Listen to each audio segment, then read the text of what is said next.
Meus respeitados anciãos e meus queridos irmãos e irmãs, dou as boas-vindas a todos vocês com as saudações islâmicas. Assalamu alaikum wa rahmatullahi wa barakatuh.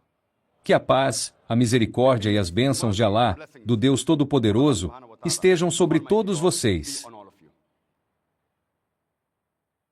The topic of this evening's talk of mine is O tema da minha palestra desta noite é: the Quran. o Alcorão é a palavra de Deus?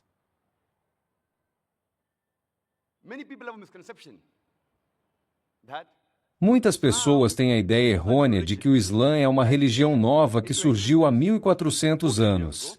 E o profeta Muhammad, que a paz esteja com ele, é o fundador dessa religião. Na verdade, o Islã existe desde tempos imemoriais, desde que o homem pôs os pés nesta terra. E o profeta Muhammad, que a paz esteja com ele, não é o fundador dessa religião, mas é o último e derradeiro mensageiro de Allah, do Deus Todo-Poderoso, a quem foi revelada a última e derradeira mensagem, o glorioso Alcorão. Todos os mensageiros que vieram antes do último e definitivo mensageiro, o profeta Muhammad, que a paz esteja com ele, foram enviados apenas para um grupo específico de pessoas e essa mensagem deveria ser seguida apenas por esse grupo de pessoas por um período de tempo limitado. Como todas as outras revelações foram destinadas apenas a um determinado grupo de pessoas e a um determinado período de tempo, os milagres realizados pelos primeiros mensageiros, pelos primeiros profetas, como, por exemplo, a abertura do mar, a concessão de vida aos mortos, satisfizeram as pessoas daquela época. Mas hoje não podemos voltar no tempo para examinar esses milagres, para verificar esses milagres. Mas o profeta Muhammad, que a paz esteja com ele, não foi enviado apenas para os muçulmanos ou apenas para os árabes. O glorioso Alcorão diz no capítulo 21, versículo 107, que não te enviamos senão como misericórdia para todas as criaturas, como misericórdia para toda a humanidade, como misericórdia para todos os mundos. Como o profeta Muhammad, que a paz esteja com ele, não foi enviado apenas para os muçulmanos, os árabes, mas foi enviado para toda a humanidade e foi o último mensageiro. O milagre que lhe foi concedido não tem prazo de validade. O milagre que lhe foi concedido deve satisfazer as pessoas naquela época, ainda hoje, bem como até a eternidade, já que ele é o último mensageiro. Essa é a razão pela qual o milagre concedido a ele deve satisfazer e ser examinável até a eternidade. Embora o profeta Muhammad, que a paz esteja com ele, tenha feito e realizado centenas de milagres, ele nunca os enfatizou. E nós, muçulmanos, nos orgulhamos principalmente de seu último milagre. Esse é o glorioso Alcorão, que é a última e definitiva revelação de Alá, o Deus Todo-Poderoso, para o último e último mensageiro, o profeta Muhammad, que a paz esteja com ele. E é um milagre de todos os tempos. Ele poderia satisfazer as pessoas daquela época. Pode satisfazer até hoje, até o último dia. Ele pôde ser verificado e examinado naquela época. Pode ser verificado até hoje. E se Allah quiser, pode ser verificado e examinado até o último dia. Essa é a razão pela qual ele é o milagre dos milagres. as far as the Quran is concerned, any human being No que diz respeito ao Alcorão, qualquer ser humano que tenha o mínimo conhecimento do Alcorão, independentemente de ser muçulmano ou não, concordará que o Alcorão foi recitado pela primeira vez por um homem chamado Muhammad, was born in the city of Arabia, that is Mecca. There is no difference of que a opinion paz esteja com ele, que nasceu na cidade da Arábia, ou seja, Meca. Não há diferença de opinião entre qualquer pessoa que tenha o mínimo conhecimento do Alcorão, independentemente de ser muçulmano ou não muçulmano. there can be various allegations, replies. No que diz respeito à origem desse Alcorão, pode haver várias alegações, respostas, certas ou erradas. Todas elas podem ser classificadas em 3 categorias. A primeira, que o profeta Muhammad, que a paz esteja com ele, foi consciente, subconsciente ou inconscientemente o autor do Alcorão. A segunda categoria é que o Alcorão foi escrito pelo profeta Muhammad, que a paz esteja com ele, que o aprendeu de outras fontes ou copiou ou plagiou de outras escrituras religiosas. E a terceira categoria é que o Alcorão não tem origem humana, nenhuma fonte humana. E é, palavra por palavra, a revelação de Deus Todo-Poderoso. Todas as respostas que você tiver sobre a origem do Alcorão podem ser classificadas, em linhas gerais, nessas três categorias. Podem ser centenas de respostas. Todas elas se encaixarão nessas três categorias. Hoje, vamos examinar e verificar as várias respostas dadas por diferentes seres humanos. O tempo não nos permitirá tratar de todas elas. Como o tempo é limitado, abordarei as respostas mais famosas e mais importantes dadas por diferentes seres humanos.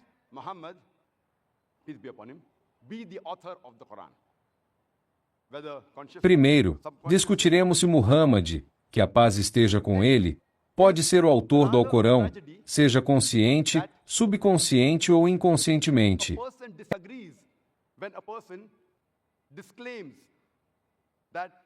É uma tragédia o fato de uma pessoa discordar quando alguém afirma que não é responsável por nenhuma grande obra, seja ela literária ou científica.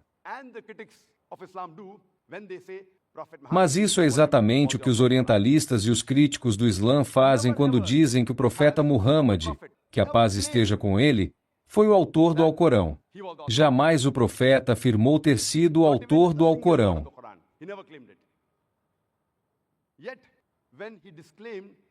Nem mesmo uma única palavra do Alcorão. Ele nunca afirmou isso. No entanto, quando ele negou que não era o autor. E acontece que o Alcorão é uma obra-prima do trabalho em árabe. Então, por que uma pessoa se isenta da responsabilidade de um trabalho que é uma obra-prima? Por que ele mentiria?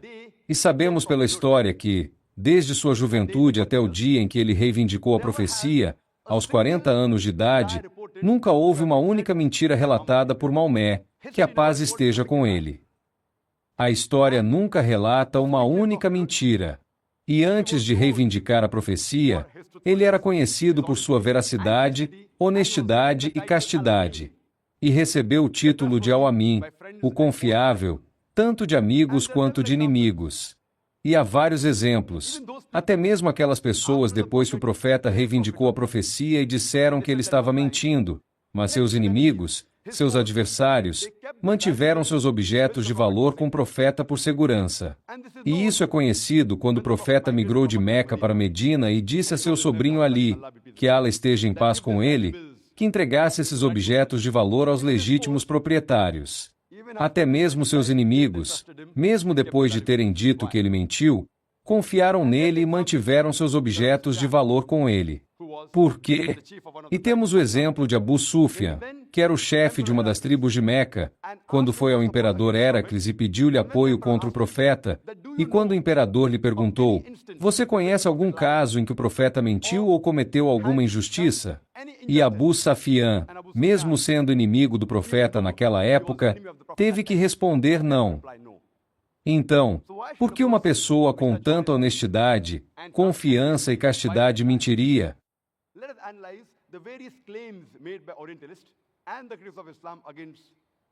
Vamos analisar as várias alegações feitas por orientalistas e críticos do Islã contra o profeta Muhammad. Que a paz esteja com ele. Discutiremos apenas as principais. Uma das alegações feitas pelos críticos do Islã é que o profeta mentiu que não era o autor do Alcorão e disse que era Deus Todo-Poderoso para obter ganhos materiais.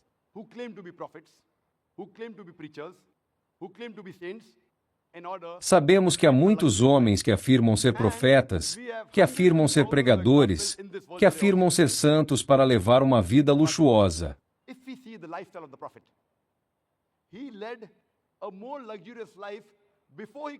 E temos centenas e milhares de exemplos neste mundo hoje também.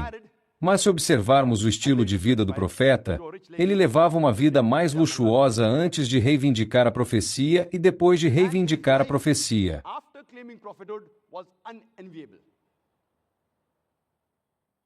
So if it is for money, Ele se casou aos 25 anos de idade com uma senhora rica chamada Khadija, que Allah esteja satisfeito com ela. furthermore, we have records in several Sahih hadith, including the hadith narrated by An-Nawawi in Riyadh al-Salihin, hadith number 492. E sua vida depois de reivindicar o profetismo não foi nada invejável. Portanto, se ele fez isso por dinheiro, sua vida deveria ser melhor depois de reivindicar a profecia. Como vemos hoje, essas pessoas que afirmam ser profetas, santos e Only sábios. survived on dates and water, and sometimes milk given by the neighbors. There are various Além disso, temos registros em vários hadith autênticos de que uma de suas esposas disse que havia ocasiões em que o fogo não era aceso na casa por 1 ou 2 meses. who have led the most luxurious life in the whole of Arabia. That is the reason that there was O que indica que a comida não era cozida por 1 ou 2 meses na casa. E nós sobrevivíamos apenas de tâmaras e água e, às vezes, de leite dado pelos vizinhos. Há vários exemplos e até versículos mencionados no Alcorão de que a vida era tão simples. Embora ele tivesse todo o poder e fosse o líder, ele poderia ter levado a vida mais luxuosa de toda a Arábia. Essa é a razão pela qual houve uma ocasião em que suas esposas protestaram e disseram: qual é a necessidade de levarmos uma vida assim quando podemos levar uma vida muito mais confortável? Imediatamente, Deus Todo-Poderoso enviou uma revelação no capítulo 33, versículos 28 a 29, que diz: ó profeta, diga às suas consortes, diga às suas esposas que, se elas se importarem com os prazeres e o brilho deste mundo, eu as libertarei para desfrutar deste mundo e lhes darei uma bela recompensa. Mas se vocês se importarem com a vida no além, serão recompensados na próxima vida. Isso significa que as esposas objetaram que por que deveríamos levar uma vida tão simples quando podemos levar uma vida muito melhor? E imediatamente a revelação foi revelada. Mas as esposas do profeta, então, pediram perdão e preferiram a vida na outra vida do que neste mundo.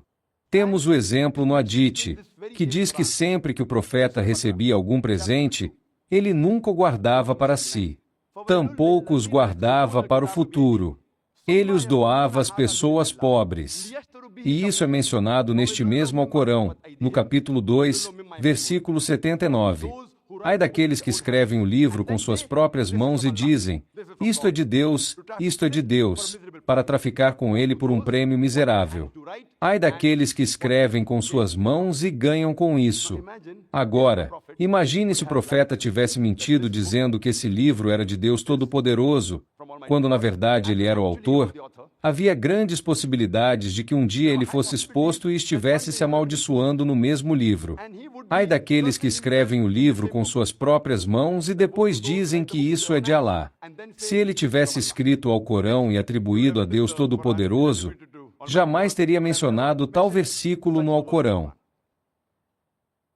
There are some critics who say that maybe the prophet attributed the Quran, though he was the author. Há alguns críticos que dizem que talvez o profeta tenha atribuído ao Corão, embora ele fosse o autor, porque queria fama, status, glória e liderança. He writes in his book, The 100 Most Influential Persons in the History of Humankind. De acordo com Michael H. Hart, ele escreveu em seu livro as 100 pessoas mais influentes da história da humanidade. E ele analisa todos os seres humanos desde Adão, que a paz esteja com ele, até os dias de hoje. As being the most influential person in the history of humankind. E, sem dúvida, ele coloca o profeta Muhammad, que a paz esteja com ele, como uma das pessoas mais influentes da história da humanidade. Portanto, se ele quisesse se tornar um líder, não precisaria alegar que o Alcorão era de Deus, se de fato fosse o autor. E Michael H. Hart dá razões para cada pessoa. Porque ele lhe deu 1, 2, 3, etc. E, no final da biografia, diz que foi a indiscutível influência secular e religiosa do profeta Muhammad, que a paz esteja com ele, que o torna a pessoa indiscutivelmente mais influente na história da humanidade. O profeta Muhammad, que a paz esteja com ele, se quisesse glória, fama, poder, liderança, era tão eloquente que tinha todas as qualidades. Ele não precisava atribuir falsamente o Alcorão a Deus Todo-Poderoso. Ele tinha todas as habilidades.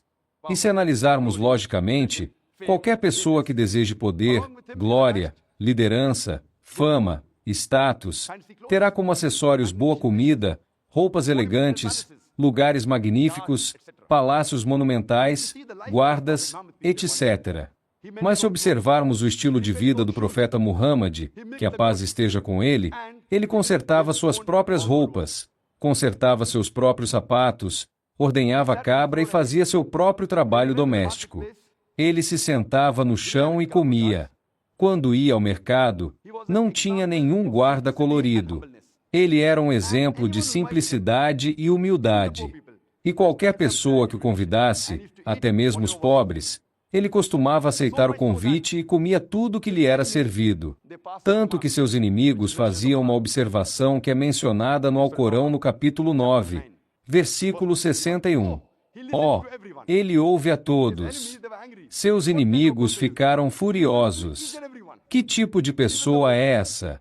Ele ouve a todos, até mesmo as pessoas pobres. E há muitos casos e ocasiões registrados na história e no Hadith, e um desses casos é que havia um representante dos árabes pagãos chamado Tuba. Ele foi até o profeta e disse: Nós lhe daremos toda a riqueza da Arábia, faremos de você o homem mais rico da Arábia e até o tornaremos o líder. Se você quiser, nós o faremos rei.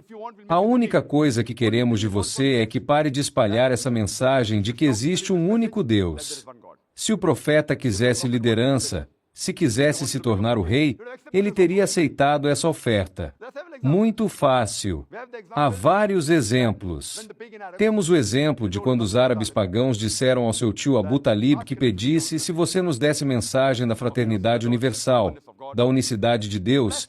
Ele respondeu ao seu tio que mesmo que eles colocassem o sol na minha mão direita e a lua na minha mão esquerda, eu não pararia minha missão. Não deixarei de divulgar essa mensagem até o dia de minha morte, ou o que Alá quiser. Houve um momento em que seu filho Ibrahim morreu e isso coincidiu com o eclipse. Imediatamente as pessoas disseram: isso é um sinal de Deus. O sol está de luto porque uma pessoa morreu. O filho de Muhammad, que a paz esteja com ele. Imediatamente, o profeta respondeu e disse que o sol e a lua são sinais de Deus. Eles não se eclipsam por causa do nascimento ou da morte de qualquer ser humano. Se ele queria fama e poder, essa era uma oportunidade muito boa. Ele poderia ter dito: sim, porque meu filho morreu, vemos que os céus estão de luto. Mas ele não fez isso porque é uma pessoa verdadeira. They say that Prophet Muhammad, peace be upon him, knows billah, he attributed the Quran to Almighty God because he wanted. Alguns dos críticos dizem que o profeta Muhammad, que a paz esteja com ele, atribuiu ao Corão a Deus Todo-Poderoso porque queria unir os árabes. There is not a single verse in the Quran which singles out and speaks exclusively of. Isso é conhecido como a teoria da unidade e da libertação árabe, as várias teorias propostas pelos críticos e orientalistas.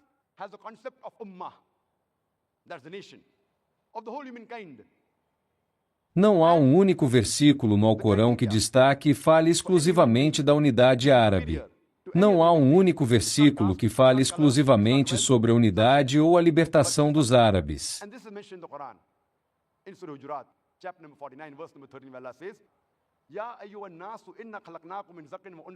O Alcorão tem o conceito de uma. Essa é a nação de toda a humanidade. E o critério para qualquer ser humano ser superior a qualquer outro ser humano não é casta, não é cor, não é riqueza, não é sexo, mas é a consciência de Deus, é a piedade, é a retidão e isso é mencionado no Alcorão no capítulo 49, versículo 13. Ó humanidade! Nós vos criamos de um só par de homem e mulher e vos dividimos em nações e tribos, para que vos reconheçais uns aos outros, e não para que vos desprezeis uns aos outros. E o mais honrado aos olhos de Deus é aquele que tem consciência de Deus, piedade e retidão. O critério de julgamento aos olhos de Alá não é casta, cor, credo, sexo, riqueza, mas é a consciência de Deus, a piedade, a retidão. Há muitos versículos no Alcorão para defender a veracidade. Ele até diz que você pode fazer isso mesmo que tenha que ir contra seus parentes. Pode haver uma disputa entre pai e filho, entre marido e mulher, até mesmo entre parentes, se você lutar pela verdade.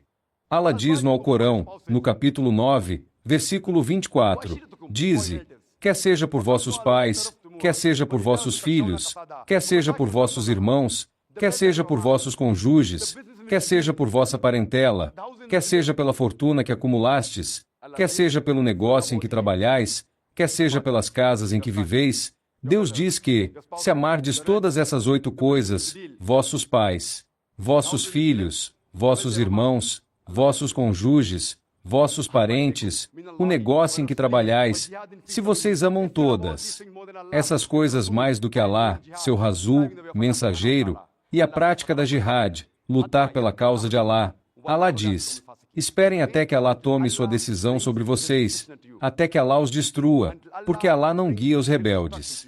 Então, se o profeta queria a unidade entre os árabes, por que ele mencionou esse versículo no Alcorão?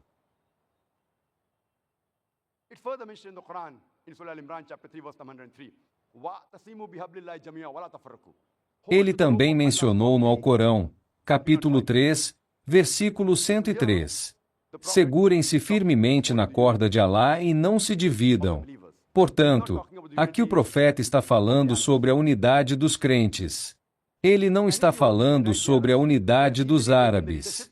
E se ele quisesse unir os árabes, poderia facilmente ter assumido a liderança e se tornado líder e o rei e unido os árabes facilmente.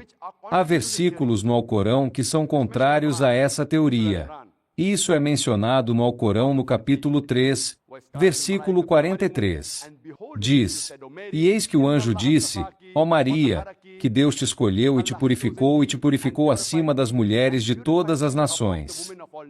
Imagine que o Alcorão diz que Maria, a mãe de Jesus, que a paz esteja com ele, que era judia. Ela foi escolhida como a mulher acima de todas as mulheres do mundo. Se ele quisesse a unidade entre os árabes, poderia ter escolhido sua mãe, ou sua esposa, ou sua filha, qualquer mulher árabe, como a mulher acima de todas as nações. Mas ele se esforça para dizer que a mãe Maria, que foi a mãe de Jesus, que a paz esteja com ele, é a mulher escolhida acima das mulheres de todas as nações. E a razão é que isso é imediatamente mencionado no versículo seguinte, capítulo 3, versículo 45, que isso não passa de uma inspiração do Deus Todo-Poderoso. Ele não tem escolha. Ele não tem escolha entre concordar ou discordar, porque essa é uma revelação de Deus. Portanto, certamente há vários outros versículos no Alcorão, incluindo o capítulo 2, versículo 47, que diz, não vos lembrais dos favores que concedemos aos filhos de Israel, aos Bani Israel.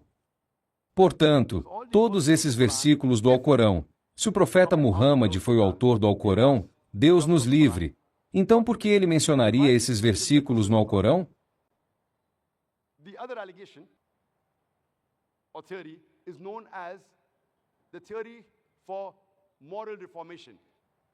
A outra alegação ou teoria é conhecida como a teoria da reforma moral. O profeta atribuiu o Alcorão a Deus Todo-Poderoso porque queria reformar as pessoas.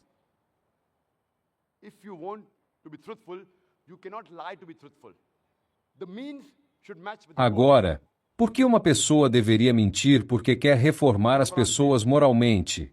Se você quer ser verdadeiro, não pode mentir para ser verdadeiro. Os meios devem corresponder ao objetivo. E o Alcorão diz no capítulo 6, versículo 93, que quem pode ser mais perverso do que uma pessoa que inventa uma mentira contra Deus Todo-Poderoso e diz que recebeu inspiração quando não recebeu? Havia a possibilidade de que um dia, mais tarde, o profeta tivesse sido exposto e estivesse se chamando de perverso em seu próprio livro, se ele fosse o autor. Deus nos livre. É mencionado, no capítulo 69, versículos 44 a 47, que se o profeta inventasse qualquer coisa em nosso nome, nós o seguraríamos pela mão direita e cortaríamos a artéria de seu coração. E ninguém poderá salvá-lo de nossa ira. Allah está dizendo ao Alcorão que se o profeta ou qualquer outro ser humano inventasse uma mentira ou um ditado em nome de Allah, então Deus Todo-Poderoso teria segurado o profeta com a mão direita e teria cortado a artéria de seu coração e ninguém seria capaz de salvá-lo. Há outras pessoas que dizem, Profeta Muhammad, que a paz esteja com ele, você está sofrendo de mitomania. Esse é um distúrbio psicológico. O que uma pessoa menciona é uma mentira e ela acredita que é a verdade. O mitômano é uma pessoa que conta uma mentira e acredita que ela é um fato. E um psicólogo trata a pessoa dando-lhe mais fatos. Suponhamos que uma pessoa diga que eu sou um rei. O psiquiatra não dirá que você é louco. O psiquiatra dirá que você é um rei. Onde está a rainha? Então o mitômano poderia dizer que a rainha foi para a casa de uma mãe. Onde está o ministro? O ministro morreu. Onde estão seus guardas? Quanto mais você continua a apresentar fatos, ele diz, acho que não sou o rei. E se você analisar o Alcorão menciona fatos, continua apresentando fatos e números.